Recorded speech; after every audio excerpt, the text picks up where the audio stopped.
Здравствуйте, в эфире Кунаев Медиа Новости, в студии Максут Мади. И в начале выпуска, как всегда, коротко о главных темах. 4 года изменивший регион. Алматинская область совершила резкий рывок. Рост экономики в 2 раза, сотни миллиардов инвестиций и новые города. АПК на пороге перемен. Фермеры, наука и технологии встретились на одной площадке в Реймбекском районе. 30 тысяч зрителей, десятки аэростатов и море красок. В Алматинской области прошел один из самых зрелищных фестивалей страны. 4 года назад на карте страны появилась обновленная Алматинская область. Соответствующий указ президента об утверждении нового областного центра и переименовании города Капчагай в город Конаев вступил в силу с 8 июня 2022 года. За это время регион не просто изменился, он стал одной из самых быстро растущих территорий Казахстана. Объем экономики области вырос почти вдвое. В регион пришли новые инвесторы. Развивается туризм, строятся школы, больницы и масштабные инфраструктурные объекты. Каким стал регион за 4 года и каким видит свое будущее, расскажет Айман Каймульдина. Так сегодня выглядит Конаев с высоты птичьего полета. Молодой областной центр, который всего 4 года назад стал отправной точкой новой истории региона. 8 июня 2022 года указом президента Касым-Жомарта Токаева на карте страны появилась обновленная Алматинская область. Перед регионом стояла масштабная задача – создать эффективную систему управления и дать новый импульс развитию территории. Правительством еще при переносе областного центра принят комплексный план развития города Конаев. В течение предыдущих лет мы все проектно-сметные документации создали, прошли государственную экспертизу. В этом году уже начата стройка нескольких объектов. Это административные здания и здания театра, спорткомплекса. 4 года спустя результаты этой реформы видны не только на карте, но и в экономических показателях. Если в 2021 году объем экономики составлял 3,4 триллиона тенге, то сегодня уже 6,7 триллиона. По этому показателю регион поднялся с 10 на 5 место в стране. Только с начала нынешнего года в экономику области привлечено свыше 266 миллиардов тенге инвестиций, а объем промышленного производства приблизился к 900 миллиардам тенге. Главным оказалось развитие малого и среднего бизнеса, новых предприятий. Я смотрю, перерабатывающие предприятия появились в Алмате. Интересное предприятие, интересное в Алматинской области, которое говорит, приходят иностранные инвесторы. Все американцы, европейцы, японцы, китайцы, все, кто приезжает, они инвестируют в Алматинскую область. Дороги, инфраструктура развивается. Сейчас экономика Казахстана поднялась на 39 место в мире. Это огромный показатель. В то время наши соседи, киргизцы, на 137 месте. Алматинская область, как магнит новых технологий, позволяет сделать это. За 4 года заметно изменился и областной центр. Население Кунаева выросло с 44 до более чем 66 тысяч человек. Налоговые поступления увеличились с 93 до 150 миллиардов тенге. Активно строится жилье, развивается инженерная и социальная инфраструктура. Здесь работают крупнейшие международные компании, развивается промышленность, аграрный сектор, логистика и переработка. Только за время существования области введено более 120 крупных производств, а инвестиционный портфель региона включает около 250 проектов общей стоимостью свыше 6 триллионов тенге. Многие транснациональные компании, они представлены у нас.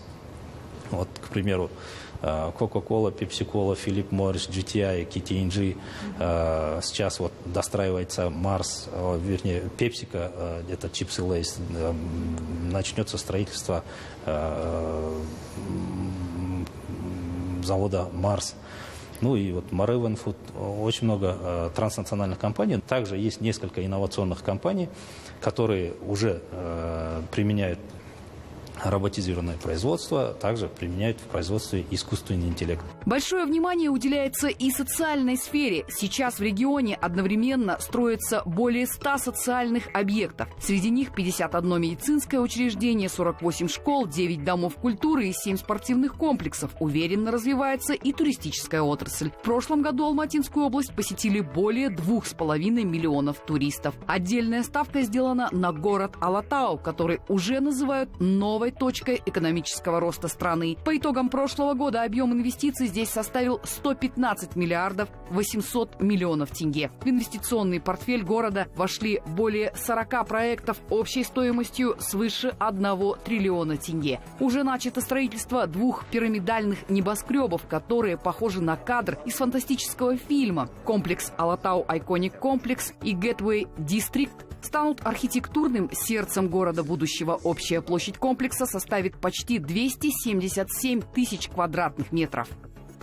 Его будет строить китайская компания, одна из лучших мировых компаний. Экспертизу сейсмики будут делать американцы и японцы. Организационная часть начнется в июне месяце, в июне-июле, где-то сентябрь-октябрь начнется уже стройка. Историю региона пишут не даты и документы, ее создают люди, которые строят дома, открывают предприятия, принимают туристов и выращивают урожай. 4 года назад Алматинская область получила новый старт. Сегодня она уверенно движется вперед, доказывая, большие перемены начинаются с одного решения, а большое будущее с конкретных дел. Айман Каймульдин, Рашид Шукуралиев, Кунаев Медиа. В Раимбекском районе прошел масштабный форум «Сельское хозяйство. Основа экономики страны». Более 200 участников, фермеры, ученые, представители аграрного бизнеса и профильных организаций обсудили перспективы развития отрасли. В рамках форума состоялся совет ученых на опытном поле, где были представлены современные удобрения, агродроны и новые технологии в растениеводстве. Продолжит Сакен Кутыкбай. Главная задача форума не просто собрать специалистов на одной площадке, а наладить сотрудничество между фермами, учеными и предпринимателями. Сегодня здесь представлены научно-исследовательские институты, современные технологии для животноводства и растениеводства. Подписываются меморандумы и соглашения. Мы видим большой интерес со стороны аграриев к новым технологиям, в том числе к системам водосбережения и использования дронов. Уверен, что такие встречи помогут повысить эффективность сельского хозяйства и дадут новый импульс развитию отрасли. Кто-то из участников форума уже успешно применяет инновации, кто-то этому только учится. Потому он стал хорошей площадкой обмена опытом. Мы для своей откорм-площадки заготавливаем сено, сенаж, более устарелым, наверное, методом, это арычным методом. Сейчас для себя хотим взять оборудование, капельное орошение и, получается, попробовать новые технологии. По мнению участников форума, развитие агропромышленного комплекса сегодня невозможно без тесного взаимодействия науки и производства. Организаторы уверены, что представленные на форуме проекты и инициативы будут способствовать дальнейшему развитию сельского хозяйства района, а внедрение современных технологий поможет сделать отрасль более устойчивой и конкурентоспособной в будущем. Сакен Кутыкбай, Алмаз Абдешев, Кунаев Медиа. 26 новых домов в эти дни обрели своих счастливых новоселов. В Уйгурском районе состоялась церемония вручения ключей от жилья гражданам из социально уязвимых категорий населения. Все дома приобретены за счет коммунального жилищного фонда и распределены среди граждан, состоящих в очереди. Это результат реализации во взаимодействии местных и государственных жилищных программ. С начала года жильем обеспечены уже 60 человек. Дома строятся в соответствии с современными требованиями. Их площадь превышает 70 квадратных метров. Вместе с тем в очереди на получение жилья у нас все еще состоит более 2000 жителей. Мы продолжаем работу и будем делать все возможное, чтобы в будущем обеспечить жильем всех нуждающихся. Обильные осадки, прошедшие на прошлой неделе, вызвали дорожный коллапс в Кегенском районе. На автодороге республиканского значения Кеген-Нарынкол был поврежден водопропускной трубопровод, и вышедшая из берегов вода размыла часть дорожного полотна. Власти отреагировали на сигнал граждан. В итоге водопропуск на 20-м километре трассы оперативно восстановлен. Сейчас подрядная организация проводит работы по гидроизоляции и уплотнению грунта. Ожидается, что 15 июня движение по дороге будет полностью открыто. На участке будет уложено асфальтное покрытие и возобновится транспортное сообщение.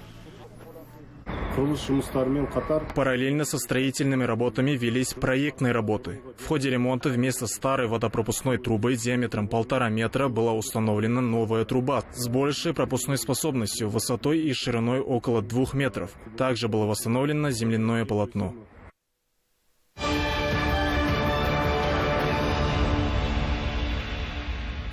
В Государственном национальном природном парке Шарын Алматинской области подвели итоги международной природоохранной акции «Марш парков-2026». Торжественное мероприятие приурочено ко Всемирному дню охраны окружающей среды. В ходе встречи были озвучены результаты проведенной работы, а также отмечены представители образовательных учреждений и школьники, проявившие активность в сфере охраны природы. Площадь Государственного национального природного парка Шарын превышает 127 тысяч гектаров. Помимо сохранения природного и исторического наследия, парк на системной основе ведет экологическое просвещение населения. В рамках акции «Марш парков-2026» в регионе проведены экологические субботники, работы по озеленению, конкурсы и познавательные встречи. Участие в мероприятиях приняли более 5000 человек.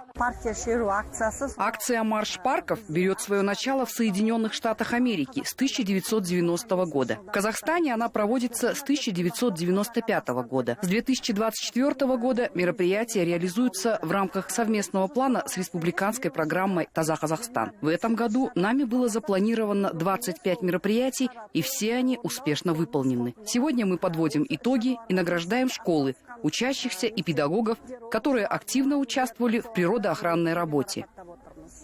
На территории парка произрастает более 900 видов растений и обитают сотни видов животных. Среди них занесенные в Красную книгу Джейран, туркестанская рысь и манул. Особую ценность представляют Чарынский каньон и реликтовая роща сагдийского ясеня, уникальный природный объект, который встречается лишь в нескольких местах мира.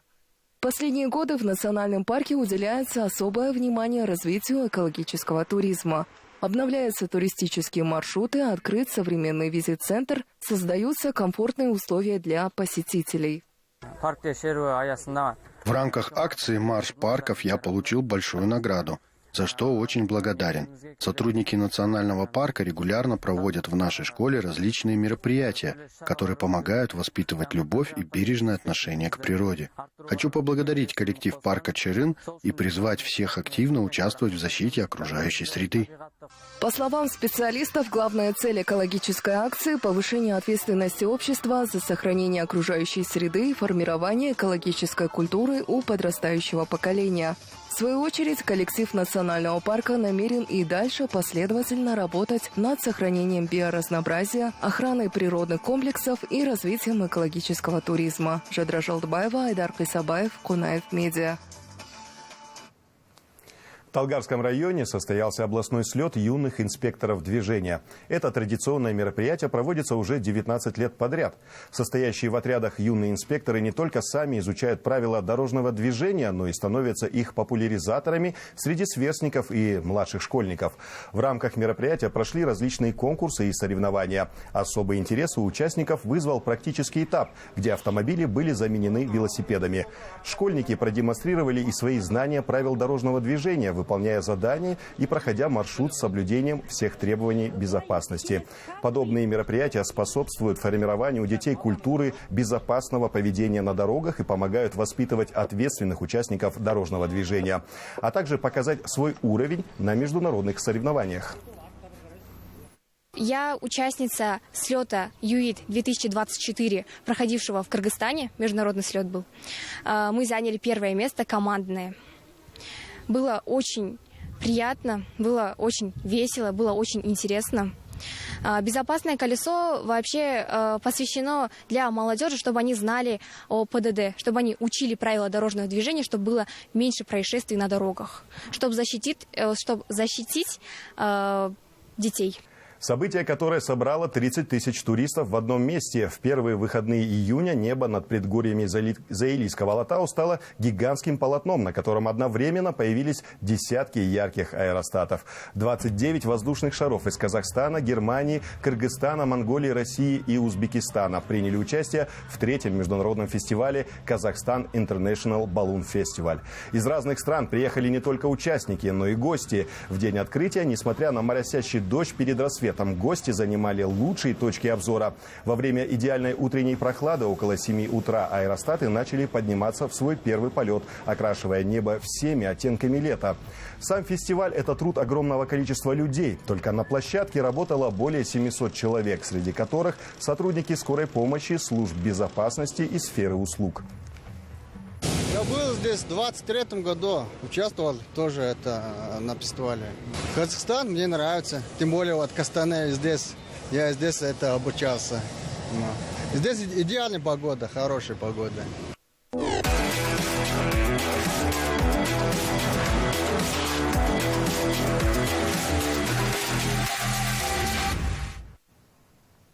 В Кунаеве завершился чемпионат Казахстана по пляжному самбо среди взрослых. На арене собрались более 200 спортсменов из 16 регионов страны. Они боролись не только за медали, но и за путевки на чемпионат Азии, который пройдет в июле на Филиппинах. В этом виде спорта спортсменам приходится действовать активно с первых секунд, поэтому поединки были напряженными.